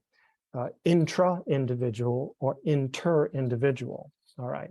So not to belabor this, it's a little bit mind-blowing, I know, But if you look at the data that come out, you can just see quite clearly that if you take something simple like correlations between things like depressed mood and anhedonia, depressed mood and worry, or fear and avoidance, you can take out serial dependency or not. It's some of the data are series data. But you can, if you look at the results you get from the aggregated group data perspective, the one we use every single day, versus the data you get when you look within people for the relations between variables, the distributions of the correlation coefficients are quite different. The central tendency of these distributions is in a different place. But even more striking, the variability around the estimates for these coefficients that you get from the two perspectives is way off. It's way different. So it just, again, this is rather a quick way to do something mind-blowing, but whether you look at how variables relate within people or how they relate when you're looking at it between people gives you a different perspective. It gives you different results. Now, in a secret, spooky, interesting, mysterious way, most of our group data where we get our results, we mean it to apply to the individual. But results such as these suggest that those data are non-ergodic. And we probably can't make that jump. We probably can't generalize. We can't take group data correlations and say, this is what depressed mood and anhedonia are going to be like for you. Okay, so that's a bit of a story. But so how will we individualize if this is what we want to do? In pain management, in chronic disease management studies, in our treatments for diabetes, MS, arthritis, and everything. We treat a lot of people in groups. We get the data in groups. We then aggregate and do the means again and all that. So how we break out of that and start to look at the individual people and what could we learn if we could do that? Don't worry. People are thinking about it, talking about it, and this effort, I think, has certainly begun in pain management for sure. You will know what fibromyalgia is, really interesting condition with multiple different symptoms that seemingly affect multiple organ systems, possibly with nociplastic processes underlying it. But you get the fatigue, the IBS, the pain, the sleep problems and mood difficulties, as you'll all know very well. There's such a lot of complexity in fibromyalgia. Naturally, people have thought for some time, we really need to figure out how to understand all of this heterogeneity, complexity within fibromyalgia and treat people with just what they need. So what you get here is a study by lots of experts that say we need to unravel fibromyalgia and individualize. I'm not going to dwell on this a great deal. This is kind of a more like a sort of conceptual, rapid review. It's not systematic. There aren't any evidence in this. It's more like a high-level set of recommendations. But the perspective that they come up with, which is a summary of their main message, kind of looks like this. This article presents suggestions for an individualized treatment strategy for fibromyalgia patients on the basis of subgroups and disease severity. So based on their review of the evidence and what's being done, this is what they suggest. Categorizing fibromyalgia as mild, moderate, or severe can be on the basis of clinical assessment or questionnaires. Subgroups can be defined according to mental health or somatic comorbidities. They're suggesting a strategy here of looking at severity and comorbidities as a way to, yes, you guessed it, to individualize. They say it. But this is the thing. Subgroups, categorize, groups. Again, they're trying to individualize, but they keep saying group. Ouch, why did they do that? That's not the same as individualize, is it? So from their writing and from what's out there, we could sit here and we could say that the approaches that are available today in pain management, in conditions like fibromyalgia, and in other chronic physical conditions, the ways that we assess and identify what should people get that will help them include these. They include diagnose. That's a natural. Subtyping. Within fibromyalgia, there's many subgroups. Let's use that. Grading severity can be a component of subtyping, or it could be a treatment assignment scheme all by itself. Low complexity, medium complexity, and high complexity. Give them education, low intensity therapy, high intensity therapy. Could be. Addressing comorbidities. If people have sleeping problems and pain, make sure you put a sleep component in there. All right. My argument here is that diagnosis is not individualized. Subtype is not individualized. Grading the severity, it could be a part of individualizing, but by itself it is not. Making a list of the comorbidities, depression, worry, anxiety, social phobia, panic on top of your pain, PTSD, treat each one, it's still not really necessarily individualized. So one thing I'm trying to introduce today is that if you think about what is individualized, and if you tried to conceive it or conceptualize it, I believe you would probably come up with something like 0.5. You'd probably say that what we need to do is conduct a highly personal assessment. I'm going to call them processes and outcomes, but all of the relevant manipulable elements and important outcomes that you know are part of the case. What are all the pieces and how do they relate to each other? You'd prioritize the relevant evidence-based processes to address first. Within all the things that interact, the manipulable pieces and outcomes within the case, where are there processes that I know I can impact on? Where can I find methods that I know that impact on those processes? And then let's start there. What's the hub of this network of events? And I intervene there, I see what happens, and then I see what to address next. And I keep doing that until I'm done. It would almost be like give them a medicine, didn't work, give them another medicine, but it's more based on assessed processes within the case, okay? So I'd argue that you all would probably do something like this in your individual practice. The trouble is this hasn't been brought into research, and we don't have evidence on these components yet. But to me, this is more like to individualize. It's not sneaking in subgroups as a way to say individualize by not saying individualize. So let's look at some examples and some evidence. And this is going to be a rather selected summary of some of the things that we've done. I tried as hard as I could to find the example study that meets the criteria for our fifth option. But as far as I can tell, there isn't an example that does that. But these are the examples we have. An early very nice study published in 1998 was a subtyping study in fibromyalgia. It used an instrument that you might know. It's called the multidimensional pain inventory. Dennis Turk and Robert Kearns and other people were developers of that. It's very sensible measure. It works really well. It's been around a long time, but still good. It classifies patients as dysfunctional, interpersonally distressed, or adaptive copers. Very, very quickly, if you classify people this way, you give everyone the same kind of cognitive behaviorally based treatment to help them to cope, change their behavior, become more functional, become more distressed and less disabled. This is what you get. The horizontal axis gives you their classification before treatment. They were dysfunctional, interpersonally distressed, or adaptive copers before treatment. In the bar, you see where they wound up at the end of treatment. For the dysfunctional folks, 62% of those were turned into adaptive copers by the end of treatment. For the interpersonally distressed ones, you get 54% of them, they remain interpersonally distressed. So that's sort of a not great performance there for this treatment. And then for the adaptive copers, most of them were adaptive copers to begin with, and they didn't provide much opportunity for demonstrating benefit. But what you see is that subtyping can show differential results. So that's a step in the right direction and not too bad. Not a huge trial, but it's going somewhere.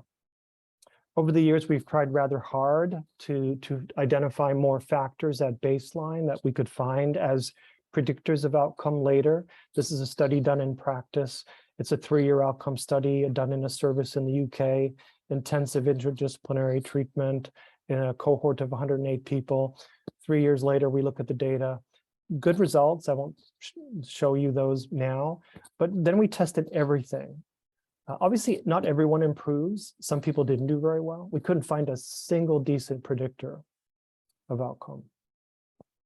Here's a study where we looked at, again, an interdisciplinary treatment context, physicians, physiotherapists, psychologists, nurses, occupational therapists, complex, highly disabled pain sufferers. We know that fatigue is often a feature with chronic pain.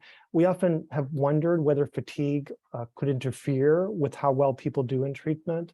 And we've wondered whether you need to address that specifically in some people. Here's a study, pretty decent sized cohort, 354 consecutive treatment completers in the service in London where I used to work. Guess what? It didn't matter. Fatigue was not a predictor. Didn't matter if you had significant fatigue or not, you did equally well. So our hypothesis there that it was a relevant issue that needs addressing simply wasn't supported in data. Finally, you would think, obviously there is a rate of post-traumatic stress disorder in people who've been in accidents and have traumatic experiences and have lingering chronic pain. We had a PhD student at Lund who was very interested in this, and she's done a series of studies. Here's one of them. We did a screening for PTSD symptoms. We looked at PTSD severity or sort of meeting criteria, and we looked at traumatic exposure. Do people, are they reporting an event that meets criteria? And lo and behold, the presence of PTSD even wasn't a predictor of outcome. I hasten to say there are studies that show that it is, and there are studies that show that it isn't. So it's a bit inconsistent, and I have to admit, I don't know why. But at least sometimes it seems like it doesn't matter. All right, I'm going to show you something now that's a study that we've done where we've tried to move more in this individual direction, not just typing people or look at potential predictors and how they differentiate failure and success cases. But we said, let's take some individual people. Let's get back into this PTSD, and this is Sophia Åkerblom again and her PhD. And let's give them a psychiatric interview. Let's diagnose the ones who have PTSD. Let's offer them prolonged exposure therapy for their PTSD before they do the pain treatment. Patients are waiting for 3 months or so before the treatment begins. We sneak in an exposure therapy treatment in 7 weeks prior to the beginning of the group-based intensive program. This is a single case design study. So this is 4 cases treated experimentally. It's a randomized baseline length replicated A/B design, or you could call it a replicated multiple baseline design. So it's a strong experimental design. It is not an RCT. It allows you to see very individually what's happening. So I know not everyone is up on single case design, but single case is coming. It's such a good research method. Here you see the people. There's 3 women, 1 man. You see the ages from 27 to 43. Some of them working full time. You see the duration of the pain and the diagnoses. Lots of motor vehicle accidents with cervical brachial syndrome is what they call it in southern Sweden, or 1 case of fibromyalgia. Here's the individual data. So these are the PTSD symptoms. Before they see a phase line going up and down in the middle of the data. The data to the left of the phase line is the baseline. The baselines differ in length because we've randomized different baseline lengths as a control for internal validity. But you see the baselines. The baselines are not too bad. In the case of case number 1, the one in the upper left corner, is not a great baseline. It seems to have a downward trend heading toward the treatment commencement. So that's not a strong case for looking at causality. But the other ones aren't too bad. All the baselines are flat enough, even if they're not very long. And then what you see during the treatment phase to the right of the phase line is pretty much the PTSD symptoms come down every single time. They don't come down at the same rate. And this is important for us because this is what we want to see. Everybody is a little bit different. And here's the secondary outcomes. You can see the other outcomes, the color scheme, trauma-related beliefs, pain acceptance, anxiety, depression, pain intensity, and pain interference. You can see the key at the bottom. Here's the 4 cases again. You see the baseline. Again, case 1, a little bit of too much variability during baseline, not ideal. The other baseline's not too bad, stable enough, and high, where coming down is improvement. So yeah, not bad. You see everyone coming down. Again, you see everyone coming down at a different rate. You also see the different variables move at different rates for different people. I should have said these are daily diary data. So it's a set of, I forget, about 12 different items given every day that measure the things that you see. So this is daily data during baseline, during the treatment phase. It runs out to about 40-something observations. And you see we saw the primary outcome, and here's the secondary. Sorry for that omission. Here's another thing. Another thing we did statistically is we test, when does the effect appear to appear? All right. It's a little bit complicated to say exactly how we did this, but when the data are coming down, you can kind of test when the treatment phase data represent a significant change from baseline. And that's what we've done. And so what you see here is the day in treatment where the significant effect appears for that variable, for that case. For participants, 1, 2, 3, 4, 5, 6 outcome variables. PTSD severity is the first one that you see, and that effect appears significant at day 11 for participant 4, at day 35 for participant 1, and then you can see it just sliding across that. Again, there's variability. That all of the effects tend to be delayed, but the delay tends to be a little bit different for each case. I'm not going to dwell on this, but if we had time to look at these data very carefully, what you'd find is something very interesting, that for these 4 cases, all of the action happened during prolonged exposure. All right. The intensive pain treatment program that happened after that, it actually didn't produce effect sizes that were anything like the ones that were produced during the preliminary add-on prolonged exposure therapy treatment. Especially for pain intensity and pain interference, we don't actually see a great deal of improvement. These last 2 columns, follow-up PE to post-pain CBT, that's where the group-based intensive pain treatment fits in there. And so we should see, quite remarkable, we would have hoped, improvements in these pain intensity, pain interference, pain severity during that interval. But they're a bit underwhelming, the changes that we see. And here's anxiety and depression for you. Again, a kind of more of the same. If you look at depression, you're not seeing this huge sort of reduction between those last two bits. Frankly, you don't see a lot of reduction during the exposure therapy for the PTSD either. So very interesting. We're not seeing a lot of collateral benefits. We're seeing very focused benefits where we intervene. So again, just briefly, there are other examples. I'm not going to go through this in great detail, but just to say, tailored treatments are out there. The tailoring is done in a variety of different ways. Here's an example from the Netherlands, a very good group who've done a number of these tailored CBT studies. This one is focused on fibromyalgia. They've also done rheumatoid arthritis, for example. This is a face-to-face group treatment. Here they tailored the people, but they tailored them by dividing them into 2 sorts of people. They divided them into the pain persistence people and the pain avoidance people.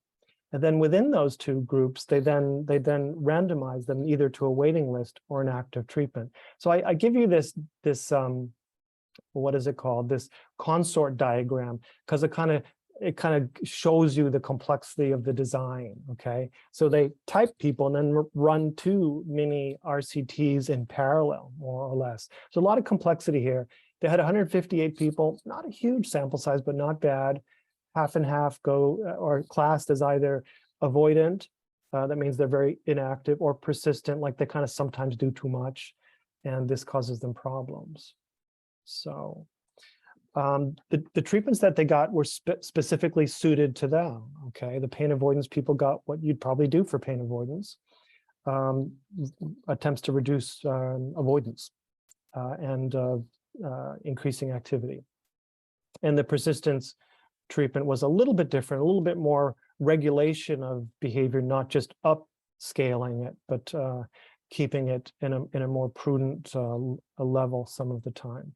And again, this is group face-to-face treatment, 2 types of treatment applied, each one to one type of person compared to waiting list, okay? And then the effect sizes. The dark pink rows are the active pre-post, the active effects from the pre-post within group uncontrolled effect sizes for the active treatment conditions. The lighter pink rows are the waiting list control conditions. Naturally, you see these rather small effect sizes for the waiting list control. No surprise at all. See these pretty good effect sizes, again, uncontrolled, for the pain avoidance people, for the pain persistence people in their treatment. Not bad. Some of these are quite good, even though they're uncontrolled. But of course, if you take away the very, very tiny waiting list control group effect, you still have a pretty good effect. So it's nothing to worry about. One problem here that you'll already recognize, that in a world where we're trying to demonstrate tailored is better, this doesn't do that. This doesn't compare tailored to untailored. It compares tailored for these people and tailored to these people to waiting list. Tailored is better than waiting list. What we don't have here is tailored is better than not. This is also a rather coarse kind of tailoring, 2 groups. My colleague here in Uppsala, Monica Berman, has also done a version of a study. This is a little bit more tailored than the one we've just seen, and that is published in 2015. These are participants largely recruited from a clinical service in Uppsala. It's 52 participants, not a huge trial, it must be said. It's individualized internet CBT that's being compared to a moderated online discussion forum. So it has an active control condition in the 2-arm comparison trial. So it's not waiting list or treatment as usual. They're being given something that's roughly of an equal quality, at least in time. It's 8 weekly sessions. The first and the last are set. All the others are customizable based on baseline data and therapist judgment. There's 17 different components that could be mixed and matched and delivered during those 8 other sessions to give people a customized treatment experience based on what they need, typically arranged around clusters of behavioral activation, ways to address worry, or insomnia. Okay, so that's the basic treatment and design. Very, very quickly, here's the effect sizes. Guess what? It's good.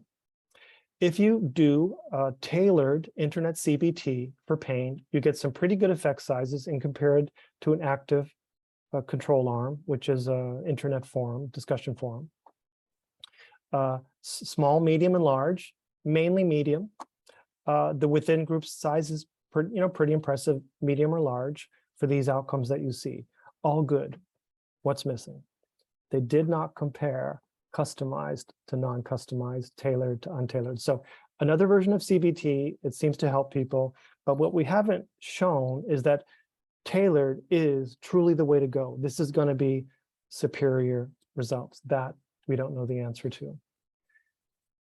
In CBT, people are saying we've got to give up the diagnose, follow the manual, treat the syndrome. We need to not give the evidence-based protocol. We need to think of people more individually as a set of problems with a particular specific set of goals. And then we need to do this iterative dynamic. What are the key processes? What's the hub, the most important point to intervene? And after we intervene in that way, how does the network of relations reformulate itself? Where should we intervene next? Such a process-based treatment, such a form of treatment, would be, by definition, highly individualized. what we're still lacking is exactly how do you decide? How do you choose? How do you identify what's the process now? Will we one day use artificial intelligence? Will we use daily data gathering? So there's questions to be answered, but this is a kind of an aspiration, and I think a good model, but one that still needs to be tested. Where the processes come from, they come from what we've historically looked at as mediation in pain and in many other areas in CBT. The kind of potential processes, if you're wondering what I mean when I keep saying this, that could be the things that we address in our process-based therapy, would probably include a subset like this: catastrophizing, control beliefs, self-efficacy, fear, acceptance or openness, and psychological flexibility. So, thank you so much. I'm coming toward the end. Summarizing. Individualizing seems like a concept whose time has come. We've reached a plateau. We have tons of evidence. The more evidence we get, it isn't the case that the better we get. We need to try new things. Individualizing makes sense in many ways, some of which I've outlined today. Nobody's the mean. Data are probably not ergodic, and so many others. These days, when we individualize, it often is in practice means categorizing or subtyping. My argument is that is not individualizing. When treatment is tailored, at best, it means like fitting some component parts to the identified comorbidities. To me, that also is better than not doing it, but not quite individualizing. I would say not quite precision medicine in the way we might want to think about it. So I say it seems we have not yet seen delivery that's truly what I advertise in the title: contextual, personalized, dynamic, functional, and process-based. But if my PhD students have anything to say about it, you will. So psychological research into physical health and chronic pain is good. I mean, there's a lot of evidence. We're in a good place. We just need to take our next steps. These treatments help people with a variety of conditions, but we're not by any means helping everyone. And I think we need to advance. So there's interesting developments. I tried to show you some of these new theoretical models that lend themselves to more process-based delivery. I didn't say that today, but it's part of this. I think we're turning back to wanting to study the individual, understand the variety of individual experiences, watching how change unfolds for individual people. I showed you a little bit of that today. I think we should do more of that. And I think maybe this model of therapy delivery that's called process-based, I think there is something in this for the future. I hope we can deliver on it. We will see. Further progress may appear. It appears may need for us to individualize. If we're going to individualize our treatments, I think we need to individualize our research methods and do this thing called be idiographic and look at mechanisms of change. So these are my recommendations for future. And if you've never been here, it is a lovely town. These pictures make Uppsala look really nice. And it is actually not too bad. So thank you very much. Thank you very much, Lance, for your presentation. It has been really interesting. I don't know if there is any question from the audience. Not yet. I have a little question. Yeah. If we acknowledge that the path for achieving of better treatment goals or outcomes is individualizing the treatments, what should we do with group therapy? Should we avoid it completely, or because I guess group therapy is probably the opposite of individualizing therapy, isn't it? Yeah, I don't want to say anything unpopular. I only have my own opinion on this, and I got to say, to start off with that I don't think we have the evidence to answer this question. Okay, all we have is like what people can say. I mean, I've worked in group treatment delivery during most of my adult professional life. I've put about 30 years into it, and as I worked all those years, as the years passed, I became more and more certain that while group therapy had a lot of potential benefit in it and can do some things really well, that we need to find a way to make it more individual. So I wouldn't cancel all of group therapy, because I think the group is a very relevant context for many things. In fact, I think we could probably capitalize on the group better than we currently do. But I think I would suggest that in the future, if we want to do better, we will blend group with more time, making sure that the individual needs are being addressed.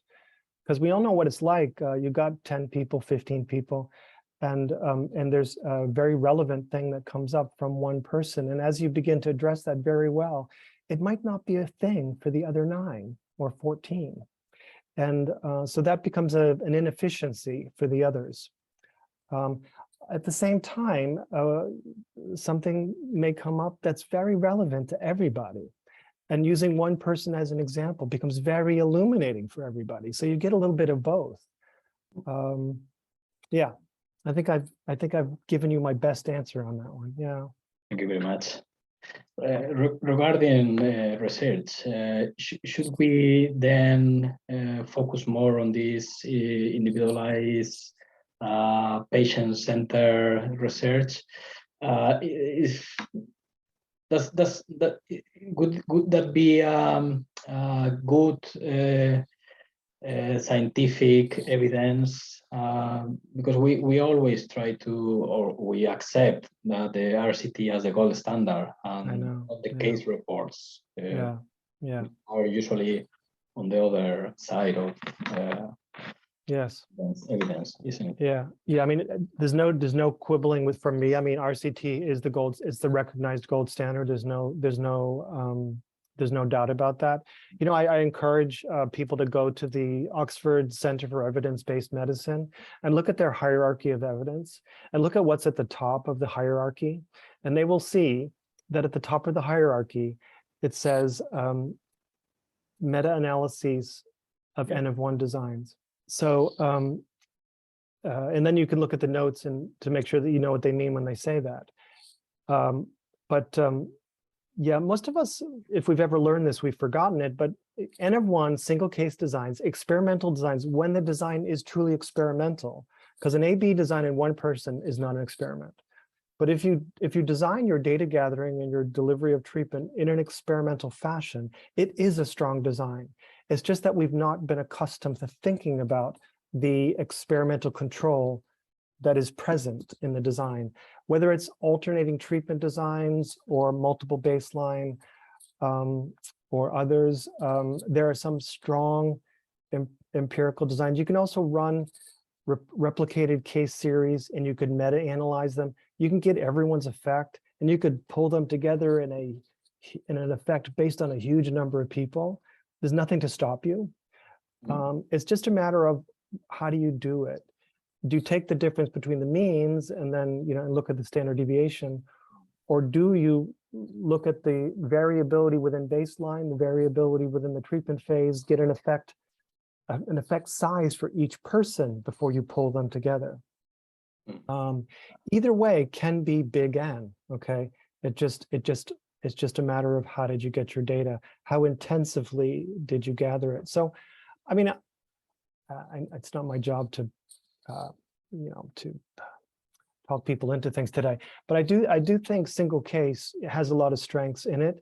I don't think it's going to ever beat RCTs. I think we need both. I think there's something important learned either way, and there's things, interesting things that you can do in RCT designs with large group data that you can't do very well in N of 1. It just doesn't answer some of the same questions. But I think these two approaches, both serious, hardcore, scientific, experimental research, simply able, I think, to answer different questions in different ways. Okay, thank you very much. Mm.